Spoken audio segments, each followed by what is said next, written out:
En las otras veces que hemos considerado los milagros, hemos dicho lo mismo. Estos sirven para nuestra vida espiritual, y los ciegos que son sanados somos nosotros, los creyentes.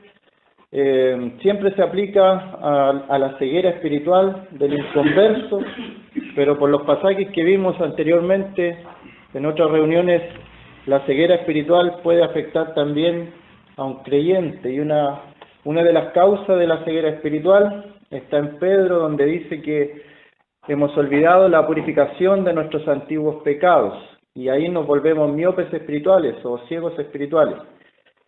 Por lo tanto, esa ceguera espiritual es cuando uno se olvida de lo que el Señor hizo por uno en la cruz del Calvario, de cuando uno comienza a olvidarse de que es creyente, de que el Señor ha derramado su preciosa sangre, de que ha muerto por nosotros, y comienza a nublarse nuestra vista espiritual, y podemos llegar al extremo que aparece en Apocalipsis, que el Señor nos invita y nos dice que somos ciegos, que unjamos nuestros ojos con colirio para que veamos y no seamos ciegos.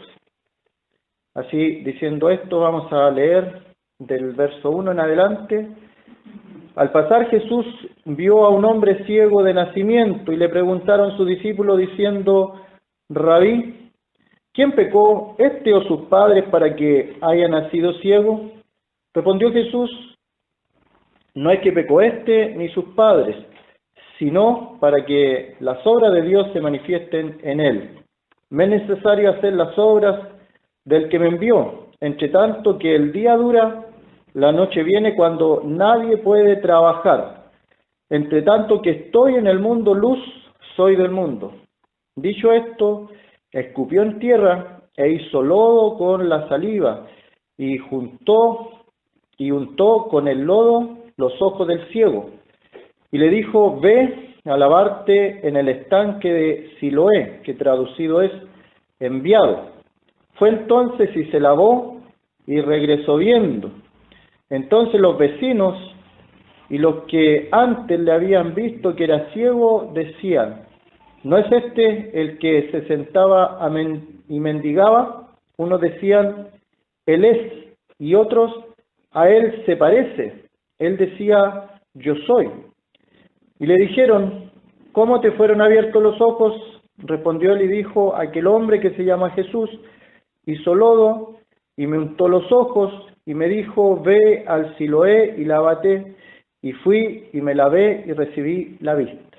Entonces le dijeron: ¿dónde está él? Él dijo: no sé. Hasta ahí, por el momento, la lectura de la palabra del Señor. Entonces tenemos a un ciego. Hemos visto cómo el Señor soberanamente sanaba a los ciegos de distintas formas, y cada uno era ciego, pero a uno le hablaba, a otro le tocaba, y a este le hace saliva, escupe en tierra, hace saliva, unta con lodo los ojos y le manda a lavarse a un estanque.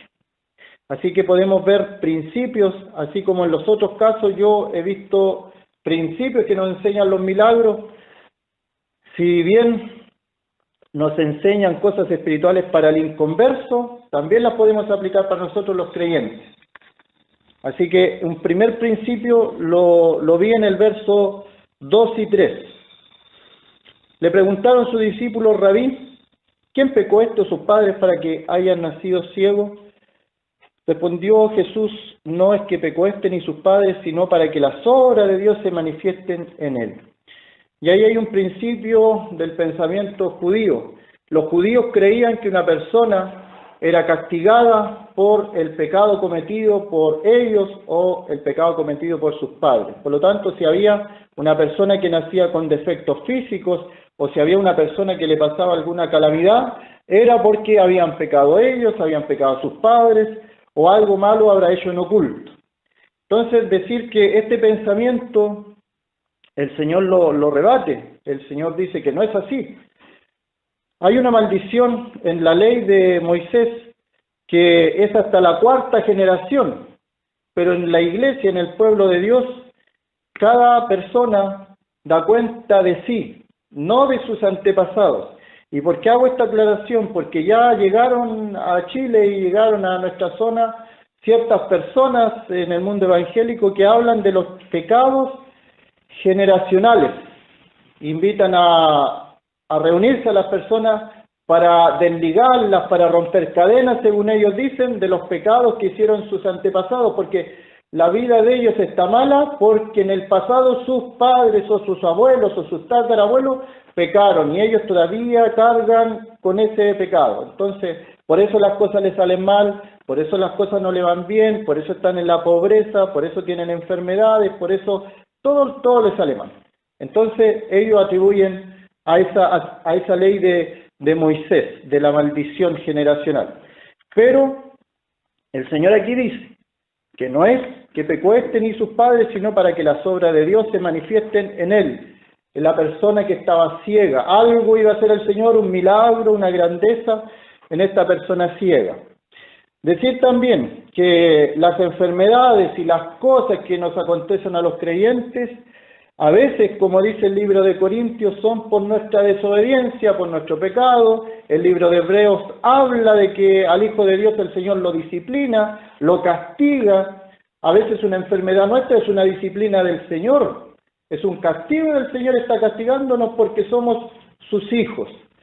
Pero también está el libro de Job que estaba siendo probado. ¿Quién es la persona que sabe la diferencia si está siendo probado o si está siendo disciplinado? En la persona misma, el hermano mismo, la hermana misma, porque ¿quién más puede saber de pecados ocultos en la persona si no solo nosotros? Así que el Señor va a demostrar un milagro en esta persona y antes hace esta aclaración.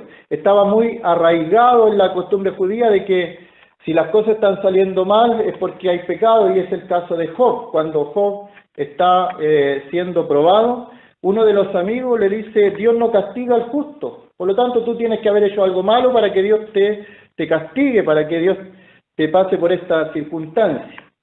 Los hermanos en la iglesia de Corintio estaban débiles, estaban enfermos y algunos duermen, o sea, eran hermanos en Cristo, pero el Señor se los había llevado, habían muerto, porque estaban en desobediencia o estaban en pecado, o había algo malo en ellos espiritualmente hablando. O sea, el castigo está dentro de la Biblia y ocupa el Señor enfermedades, ocupa debilidades y ocupa incluso la muerte. O sea, en un momento determinado, si nosotros nos apartamos del Señor, siendo creyentes, el Señor nos mata, nos hace morir.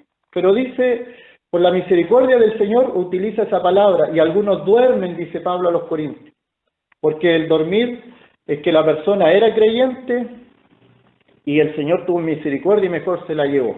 Era digno de estar en el cielo, pero aquí en la tierra esos hermanos estaban en desobediencia y eran un mal testimonio. Así que por eso existe eso del castigo, existe eso de la enfermedad, existe eso de la disciplina, pero el Señor aquí también habla de que no todo es así. No porque un niño, por ejemplo, nació ciego, vamos a decir o pensar o establecer: ese niño es ciego porque sus papás tienen que haber pecado contra Dios. Incluso le dicen: ¿quién pecó? Este hombre ciego pecó para que haya nacido ciego, incluso sin haber nacido. Así que algunos principios de las dificultades físicas, las discapacidades que traemos con nosotros. En el libro de los Salmos hay un pasaje bien decidor que aclara mucho, lo vamos a leer.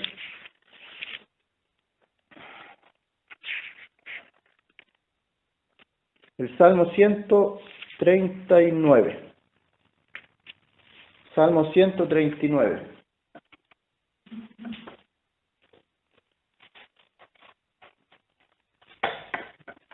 Porque tiene que haber también una diferencia de nuestras palabras con las palabras del mundo. Nuestras palabras tienen que dar vida.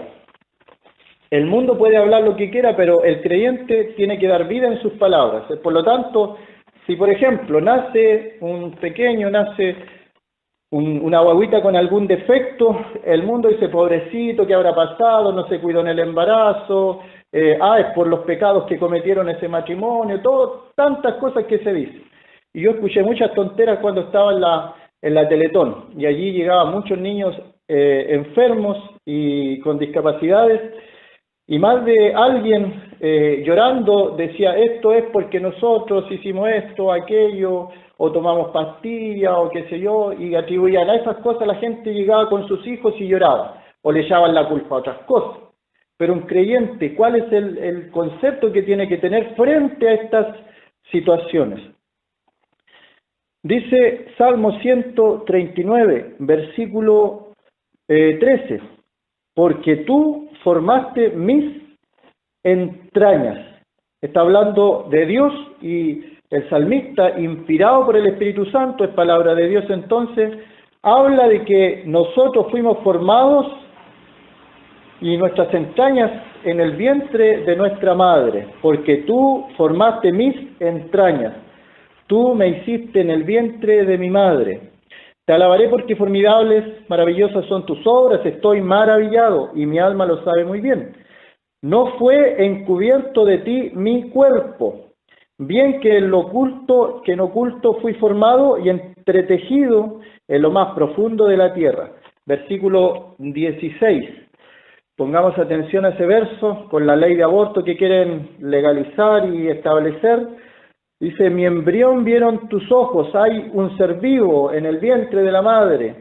Mi embrión vieron tus ojos, y en tu libro estaban escritas todas aquellas cosas que fueron luego formadas sin faltar una de ellas. Cuán preciosos me son, oh Dios, tus pensamientos. El versículo que habla del libro, hay científicos que son ateos que descubrieron todo este asunto del ADN y descubrieron cómo había un libro genético antes de que las personas nacieran, y ellos, sin ser creyentes, le pusieron el libro de Dios, el libro de Dios. Y hacen referencia a esto, dice que estaban escritas, todas las cosas que fueron formadas, estaban escritas en tu libro, antes de que fueran formadas, sin faltar una de ellas.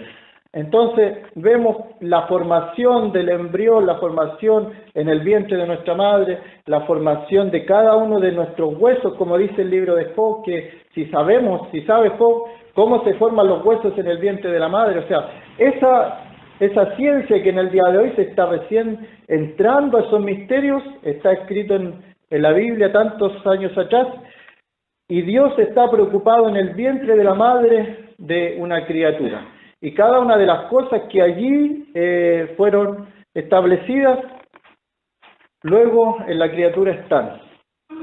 No hay coincidencia, no hay que algo pasó en el vientre o tantas casualidades que podrían pasar. Es Dios el que hace las entrañas, el que nos forma en el vientre de nuestra madre, el que dice que en tu libro estaban escritas todas aquellas cosas que fueron luego formadas, y respaldando lo que la ciencia recién descubrió.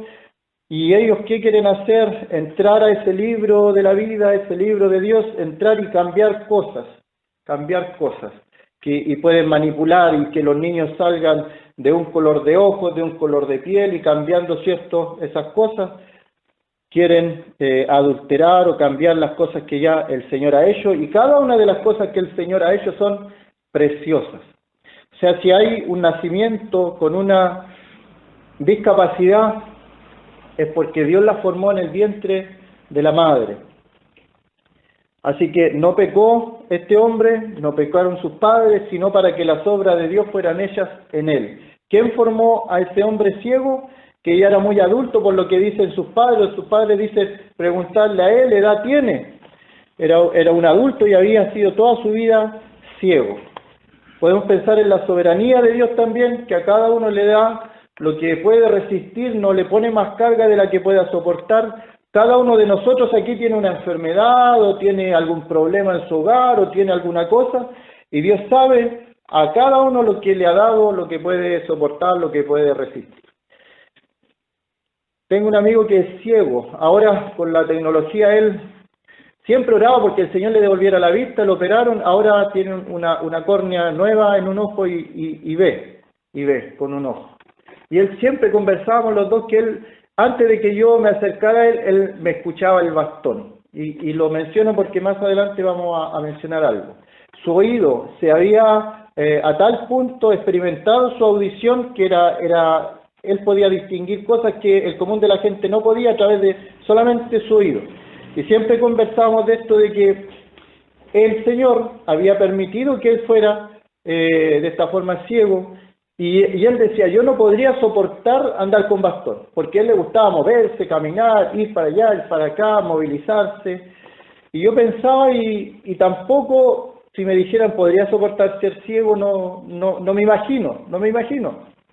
Entonces, conversábamos de esto, que Dios a cada uno nos había dado algo que él sabía que podíamos soportar, o hasta qué límite, hasta qué punto. Es como un elástico que se va estirando y cuando ya puede romperse, el Señor no estira más. O sea, si tenemos algún problema, alguna dificultad en cada una de las áreas de nuestra vida, tenemos que saber que el Señor no nos va a dar más carga de la que podamos soportar, aunque parezca que a veces ya nos damos más con algo, que queremos terminar algo que nos agobia.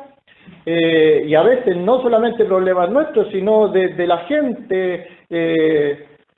Entonces el Señor llega hasta un punto y dice, ya, hasta aquí puede soportar, y hasta ahí nos da la carga. Este hombre de su nacimiento había sido ciego, y si él hubiera leído esto, hubiera dicho, bueno, Dios me hizo en el vientre de mi madre, hizo todas las cosas que luego fueron formadas en mí, y él decidió que yo no pudiera ver, no tuviera ojos para ver.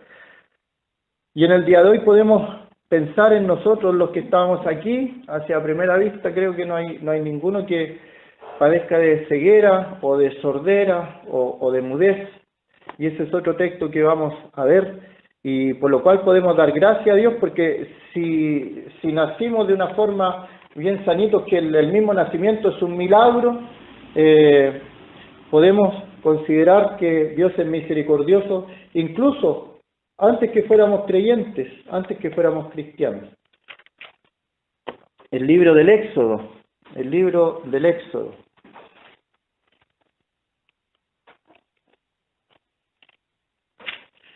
Es el caso de Moisés. Yo sé que es conocido por la mayoría de los hermanos. Moisés lo llama el Señor para liberar al pueblo de Israel. Moisés da excusa que no puedo, que soy tardo de lengua y todas esas excusas. Pero el Señor lo había hecho con un propósito. Dice el versículo 9, para entrar en el contexto, el Señor lo está mandando a liberar al pueblo. Éxodo 4, verso 9. Y si aún no creyeren a estas dos señales, ni oyeren tu voz, tomará de las aguas del río y las derramarás en tierra, y se cambiarán aquellas aguas que tomarás del río, y serán sangre en la tierra. Y lo que responde Moisés dice, entonces dijo Moisés a Jehová, después que había dado todas las excusas, sigue dando excusas y dice, ay Señor, nunca he sido hombre de fácil palabra, ni antes ni desde que tú hablas a tu siervo, porque soy tardo en el habla y torpe de lengua. Son las excusas que nosotros a veces ponemos para dar un servicio al Señor, para hacer algo en la obra del Señor, y ponemos excusas. Y las excusas que ponemos, ¿acaso Dios no sabe las excusas que ponemos, nuestras debilidades? Como decía Pablo, que el poder de Dios se perfecciona en la debilidad, en las cosas que somos débiles, en lo que no somos, para que no sea el poder de nosotros, sino el poder de Dios en nosotros. Porque, por ejemplo, si a mí me tuviera mucha facilidad de hablar en público, sería la gloria de uno. Pero Dios sabe que es difícil estar aquí al frente, y que desde siempre a mí me da un poco de vergüenza, y eso el Señor lo sabe. Y eso el Señor lo ocupa como la debilidad, y lo ocupa en fortaleza. Ahora Moisés ocupa una excusa, que él era tardo de lengua, y el Señor le responde fuertemente y le dice, ¿quién dio la boca al hombre? ¿Acaso Jehová no sabía que él era así? Él lo había hecho, como leímos en Salmo, en el vientre de su madre. Había formado todo y le había dado este tardo de lengua. ¿Quién dio la boca al hombre, o quién hizo al mudo y al sordo y al que ve y al ciego? ¿No soy yo Jehová? ¿Quién hizo a este ciego que nosotros estamos estudiando? ¿Quién hizo a las personas ciegas que están en nuestra sociedad? ¿Quién hizo al mudo que está en nuestra sociedad? O decimos pobrecito, o decimos ay, ojalá no me pase a mí. Nos cuesta pensar que las cosas que vemos en este mundo, la soberanía de Dios las permite. Es el poder soberano de Dios. Y cada una de esas personas que tiene algún defecto, el Señor tiene algún propósito. Y en la historia comprueba que Dios permite estos nacimientos también. ¿Por qué? Porque en la historia, el más grande genocida, ¿cierto? El Hitler quiso terminar con estas personas y las mataba. Antes de perseguir a los judíos, él comenzó a perseguir a los discapacitados. Comenzó a perseguir a personas que no fueran 100% puras según él. O sea, hizo una clasificación de personas y obviamente sabemos que él tenía un espíritu demoníaco dentro de todas sus cosas, por algo tanto odio contra los judíos y la persecución que había en él, y cuando él hablaba las masas se hipnotizaban porque había un espíritu detrás de él y la gente lo seguía. Pero él, ¿qué es lo que buscaba? Jerarquizar la raza humana y hacer distintos seres humanos, y unos son mejores que otros, pero para Dios somos todos iguales. Para Dios somos todos de un mismo vientre, venimos todos. Incluso el Señor habla en el libro de Job de los ricos y pobres, quién hizo a uno, quién hizo a otro. Y todo eso que a veces nos parece tan injusto, me incluyo, que a veces uno le da esta impotencia, tanta injusticia en esta sociedad. El sistema capitalista es un sistema terriblemente atroz, peor que el feudalismo que en otro tiempo hubo. Y toda esa injusticia es por la soberana mano y obra de Dios. Así también nuestros cuerpos físicos y la gente que nace con discapacidad, Hitler quiso que no nacieran, entonces las mataba. Y hacía experimentos con esos niños que nacían con alguna discapacidad o alguna deficiencia, y Dios los ve a todos iguales.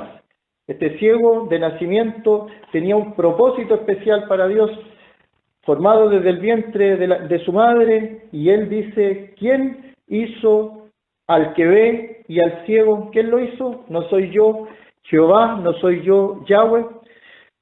Y a él le corresponde a Moisés la parte donde dice la boca. ¿Quién hizo? Porque él le está diciendo, yo no soy de fácil palabra, ni antes ni desde que tú hablas a tu siervo, porque soy tardo en el habla y torpe de lengua. Tenía un problema para hablar. Y el Señor le dice, ¿quién dio la boca al hombre? ¿O quién hizo al mudo, al sordo, al que ve, al que no ve? No soy yo Jehová. La soberanía de Dios sobre las personas que tienen algún tipo de discapacidad en su nacimiento. Y este ciego había nacido ciego, no por el pecado de él ni de sus padres, sino porque había algo que Dios iba a hacer. Y eso no cambia. Y hay también personas que por ejemplo, recuerdo ahora solamente a un músico famoso que era sordo, ¿ya? Él leía y en su mente se imaginaba cómo sonaba la música, pero él no podía escucharla, pero escribía música hermosa. Así que podemos asombrarnos con lo que Dios hace cuando una persona pone a disposición de él sus limitaciones, sus discapacidades, podríamos decir, o sus debilidades. Por lo tanto, si hay alguien aquí que el Señor le está llamando a un servicio, que le está llamando a hacer algo por el Señor y la persona comienza a dar excusas, piense en todo lo que hemos dicho hasta ahora y en todo lo que, ¿acaso el Señor no sabe lo que te cuesta hacer? Es que me da vergüenza para orar, dirá alguno, bueno, ¿el Señor acaso no sabe eso? ¿Acaso no lo sabe? Me da vergüenza pararme frente al público, ¿acaso el Señor no lo sabe eso? El Señor lo sabe todo, el Señor todo lo sabe, lo permite para que entonces confiemos en Él. Por eso es que cuando Gedeón va a una batalla, Él le hace que vaya con menos ejército, con menos ejército, porque si hubiera ido con todo el ejército, la gloria hubiera sido del ejército. Entonces comienza a bajar el número de soldados hasta que llegan 300. Era una cosa increíble que un ejército de 300 personas dominara a una multitud. Pero al hacer de esta forma, esos 300, la gloria iba a ir para Dios, no para Gedeón. Ay, Señor, dice, envíate ruego por medio del que debes enviar. Entonces Jehová se enojó contra Moisés y dijo, no conozco yo a tu hermano Aarón, levita, y que él habla bien, he aquí que él saldrá a recibirte y al verte se alegrará en su corazón. Aquí podemos pensar que la historia hubiera sido otra si Moisés hubiera creído en el Señor de una forma, podríamos pensar, sobrenatural, más allá de lo que él podía ver, y tal vez no hubiera estado en todo esto, no hubiera estado Aarón, pero el Señor también le proveyó a Aarón.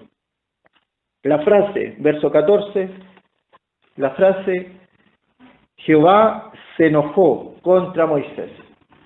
Podemos pensar cuántas veces hemos hecho enojar al Señor nosotros, cuántas veces el Señor nos ha pedido que hagamos algo, cuántas veces el Señor ha hablado a nuestro corazón que hagamos algo por Él, por el reino, por la iglesia, que hagamos algo, y nosotros decimos no, y aquí Moisés dijo no, y el Señor se enoja. ¿Se enoja el Señor?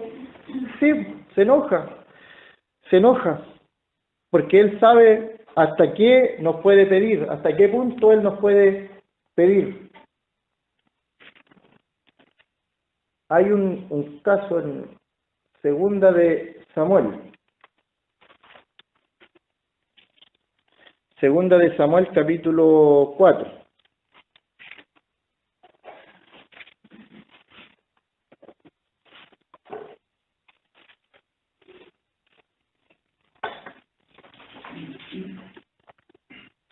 Versículo 4. Segunda Samuel 4:4 dice, y Jonatán, hijo de Saúl, tenía un hijo lisiado de los pies. Tenía 5 años de edad cuando llegó de Jezreel la noticia de la muerte de Saúl y de Jonatán, y su nodriza le tomó y huyó. Y mientras iba huyendo apresuradamente se le cayó el niño y quedó cojo. Su nombre era Mefiboset. Podemos pensar aquí en Mefiboset, lisiado, ¿qué culpa tenía? Era un niño pequeño.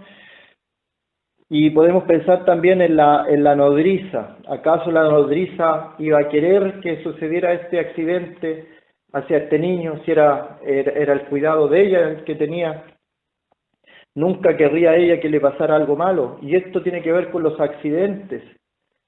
Por alguna razón Dios permite los accidentes, pero no se le escapan de su mano, hay un propósito. Y podemos pensar este niño cuánto sufrimiento.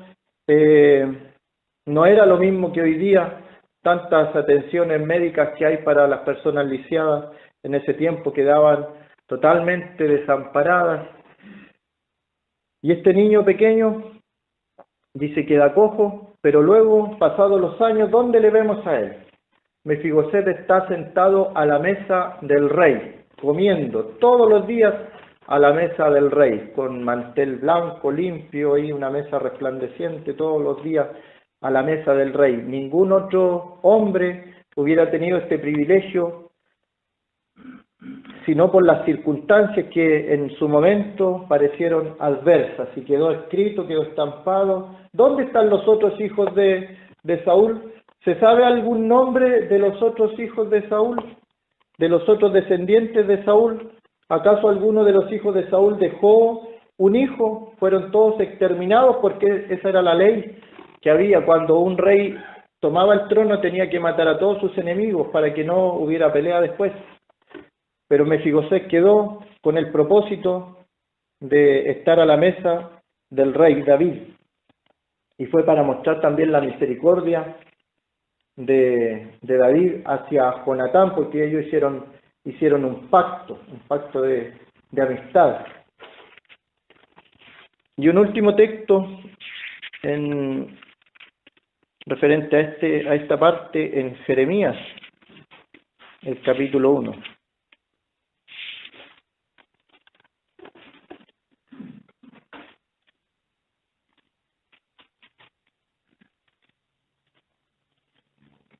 Jeremías 1, verso 5, 4 dice: vino pues palabra de Jehová a mí diciendo: antes que te formase en el vientre te conocí. Es Jehová el que está hablando, y Él se atribuye la formación de una persona en el vientre de nuestra madre. Él es el soberano que se atribuye esto. Si podemos pensar en Adán, que fue formado del polvo de la tierra. Podemos pensar en Eva, que también Dios la formó, pero de una costilla, de Adán. Pero se atribuye Dios el hecho de formar en el vientre a personas, como nosotros. Podemos pensar todo eso en el cuidado que Él tiene de cada uno de nosotros, que no es casualidad lo que somos, no es casualidad nuestro color de piel, nuestro color de pelo, nuestra altura. La disconformidad en el mundo se nota cuando las personas salen con así unos tremendos tacos. No estoy hablando en contra del taco, de repente van a decir: hoy está hablando en contra del taco. Pero hay de repente unos tacos que aumentan de 20 o más centímetros a una persona.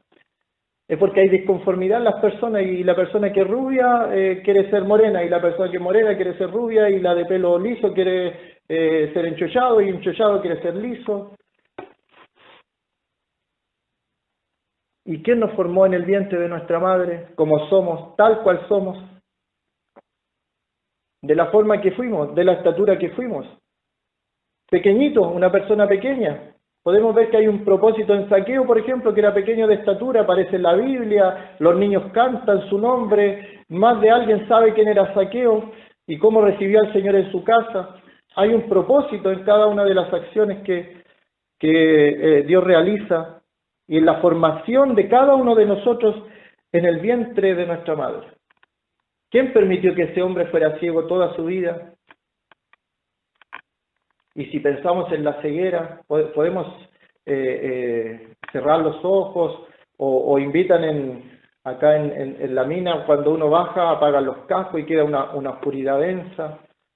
Pero estar toda una vida sin visión, no tener el privilegio de ver, de apreciar una puesta de sol, un arco iris, un verde en un bosque, las nubes. ¿Quién nos hizo en el vientre y nos permitió ver, nos permitió oler, nos permitió tener tacto de las cosas? Es Dios. Y muchas veces no agradecemos esas cosas. No somos agradecidos con Dios. Y cuando Dios nos pide que hagamos algo por Él, no lo hacemos. Eso es lo que me invita a pensar estos textos. ¿Cómo podríamos negarnos cuando Dios nos invita a predicarle a otro de lo que Él hizo en nuestra vida, si Él ha hecho tanto por nosotros? Cuando nos invita el Señor a dar testimonio de Él a otra persona, ¿podremos decir: no, Señor, me da vergüenza, si Él ha hecho tanto por nosotros? Antes que te formase en el vientre te conocí, y antes que nacieses te santifiqué, te di por profeta a las naciones. Y esto tiene que ver con el propósito de cada uno de nosotros en este mundo. Se ha preguntado por qué estamos en este mundo. Mi hermano oraba acerca de dos personas que han partido a la eternidad. Y cerca de aquí, a cuadra y media, la niña que falleció. Tenía ella proyectos, faltaba poco, ella escribió en su muro, en Face, escribió ella: falta poco para el día, el 1 de junio. Y no alcanzó a llegar ese día porque falleció.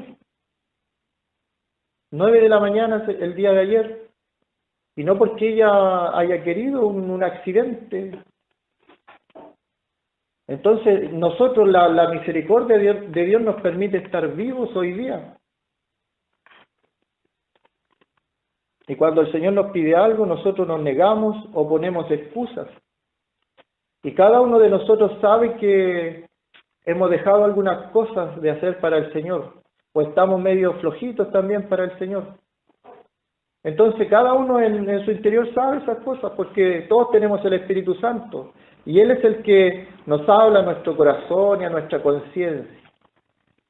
Y este lugar no es como en otros lugares. Yo conozco otros lugares donde se para el así llamado pastor y dice: hermanos, hay que hacer esto, y van todos los hermanos como ovejitas a hacerlo.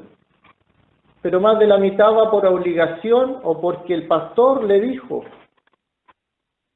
Pero aquí nunca se ha hecho eso. Es la invitación del Espíritu Santo que habla a nuestro corazón y todas las cosas son voluntarias. Todas las cosas son voluntarias. Es un privilegio estar en este lugar también. El Señor nos formó en nuestro vientre, el Señor hizo que naciéramos y el versículo 5 habla de un propósito. Cada uno de nosotros tiene un propósito en su vida.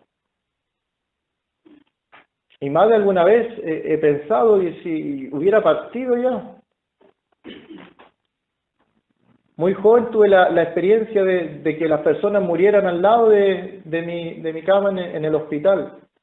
Y todos los días partían personas y las cambiaban porque estaban en cuidado intensivo. Iban todos los días sacando personas hacia la morgue. Y da miedo, a mí me dio miedo, de hecho, pasé unos días, creo, sin dormir. Pensé que si me dormía, ya no estaba ahí, siendo creyente. El aferrarse a la vida, también hay algo en eso. Y lo he dicho en otras oportunidades, antes de mi conversión, le tenía mucho miedo a la muerte, me costaba dormir, pensaba que habría al otro lado. Cuando estaba en el hospital y veía a las personas morir, no era el mismo miedo. Era el miedo a saber dónde yo voy a ir, estar presente al Señor, estar ahí. Hemos aprendido, yo sabía que había un lugar, que mi salvación no estaba en juego, pero el Señor iba a poner mis obras ahí, iban a pasar por fuego. Y hasta ese momento ni siquiera había dado mucho testimonio. Llevaba un año de creyente. Entonces el Señor me dio la oportunidad. Y el Señor cada día da un día más de oportunidad. Nos ha dado un año y años, y siguen pasando los años y nos da oportunidad, y por alguna razón, con algún propósito nos tiene en este mundo. Hay un libro que se llama Una vida con propósito. Pero lo ve enfocado ese libro, se enfoca más en como que Dios está preocupado tanto de nosotros que Él no podría vivir casi sin nosotros. Está mal enfocado ese libro. Dios va a seguir siendo Dios, aunque nosotros partamos de este mundo, aunque no existiéramos, Dios sigue siendo Dios. Si nosotros no hacemos ninguna de las obras que Dios tiene preparada para nosotros, Dios va a seguir siendo Dios y su obra va a seguir avanzando, pero nos da la oportunidad de hacer algo por Él. Nos da la oportunidad de, a pesar de nuestra flaqueza, a pesar de nuestras debilidades, corresponderle por todo lo que Él ha hecho por nosotros. Y miren lo que dice el profeta Jeremías en el verso 6, yo dije, Señor Jehová, he aquí no sé hablar porque soy niño. Lo vemos en Moisés, el gran hombre de Dios, excusas. Lo vemos en Jeremías, todo lo que hizo Jeremías en el pueblo de Israel, excusas. Y lo podemos ver en nosotros también cuando damos excusas, si se nos pide alguna labor para el Señor. Ponemos siempre excusa y el Señor le dice, no digas soy niño, porque a todo lo que te envíe irás tú y dirás todo lo que te mande. No temas delante de ellos, porque contigo estoy para librarte, dice Jehová. Y extendió Jehová su mano y tocó mi boca, y me dijo Jehová, he aquí he puesto mis palabras en tu boca. Es las debilidades. Moisés, tardo de lengua, tardo para hablar, y el Señor lo hace ser un líder y saca al pueblo de Israel, y después le hablaba al pueblo de Israel. Jeremías removió el mundo conocido donde había una corrupción en la política, igual que hoy día. Era corrupción política, económica y desigualdad social. Esa era la sociedad de Jeremías. Así que cada una de las personas que nacen con una discapacidad tienen un propósito para Dios. Así que ese es el primer principio que tenemos en Juan 9. ¿Quién pecó? Ninguno había pecado. No es que pecó ni sus padres, sino para que las obras de Dios se manifiesten en Él. Otro principio más que tenemos en ese caso, y ya lo hemos considerado con todos los textos que leímos de los hombres de Dios que Él ocupó, es la soberanía. En el verso 6 dice, dicho esto, escupió en tierra, hizo lodo con la saliva y untó con lodo los ojos del ciego. Le dijo, ve a lavarte en el estanque de Siloé, que traducido es enviado. Fue entonces y se lavó y regresó viendo. Luego en el verso 10 le preguntan, ¿cómo te fueron abiertos los ojos?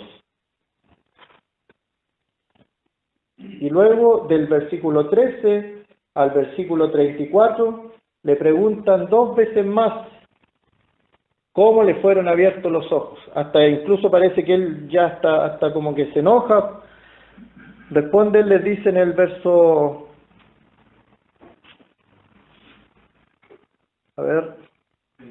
27, gracias. Dice, ya os lo he dicho y no habéis querido oír. ¿Por qué lo queréis oír otra vez? ¿Queréis también vosotros haceros sus discípulos? La religión no creía en lo fácil que se había sanado. Y esto tiene que ver con nuestra salvación. Si lo aplicamos a la ceguera espiritual, cuando nosotros fuimos salvos, la religión pregunta, ¿y qué hiciste? Creí en el Señor Jesucristo, que Él murió por mí, que pagó mis pecados. ¿Qué más hiciste para ser salvo? Creer. ¿Pero qué más hiciste? ¿Cuántas procesiones hiciste? ¿Qué estatutos cumpliste de la iglesia? ¿Cuántas veces habías ido a la iglesia?